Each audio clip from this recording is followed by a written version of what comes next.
I remember you said that death is psychologically just as important as birth, and like it's an integral part of life, but surely it can't be like birth if it's an end, can it? Yes, if it's an end. And there we are not quite certain about this end. Because, you know, there are these peculiar faculties of the psyche, that it isn't entirely confined to space and time. You can have dreams or visions of the future. You can see round corners and such things. Only ignorance deny these facts.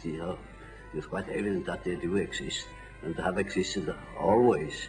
Now these facts show that the psyche, in part at least, is not dependent upon these confinements. And then what?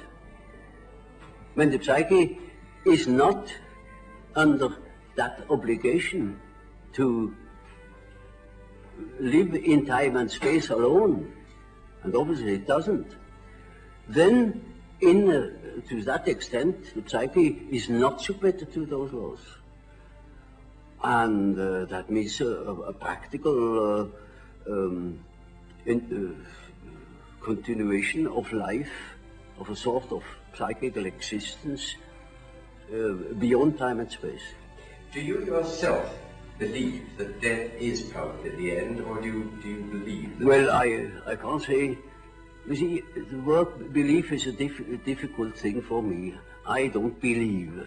I must have a reason for a certain hypothesis. Either I know a thing, and when I know it, I don't need to believe it.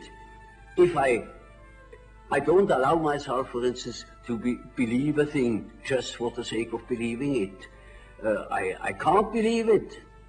But when there are sufficient reasons for a certain hypothesis, I shall accept these reasons, naturally. I should say, we have to reckon with the possibility of so-and-so, you know. Well, now, you told us that we should regard death as being a goal, yes, and that to shrink away from it is to evade life and live life purposely. Yes. What advice would you give to people in their later life to enable them to do this, when most of them must in fact believe that death is the end of everything? Well, you see, I have treated many old people, and it's quite interesting to watch what the unconscious is doing with the fact that it is apparently threatened with a complete end. It disregards it.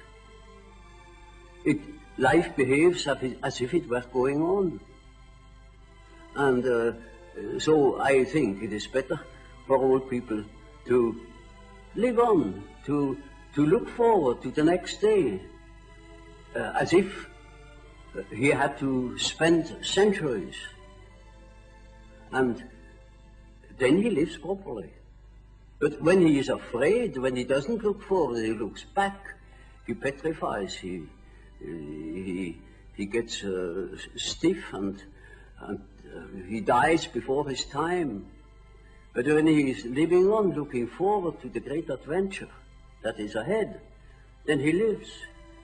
And that is about what the unconscious is intending to do.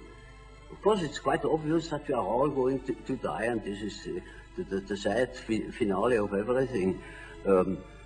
But nevertheless, there is something in us that doesn't believe it, apparently. But this is merely a fact, a psychological fact. Doesn't mean to me that it proves something. It is simply so. For instance, I may not know why we need salt, but we prefer to eat salt too, because you feel better. And so when you think in a certain way, you may feel considerably better. And I think if you think along the lines of nature, then you think properly.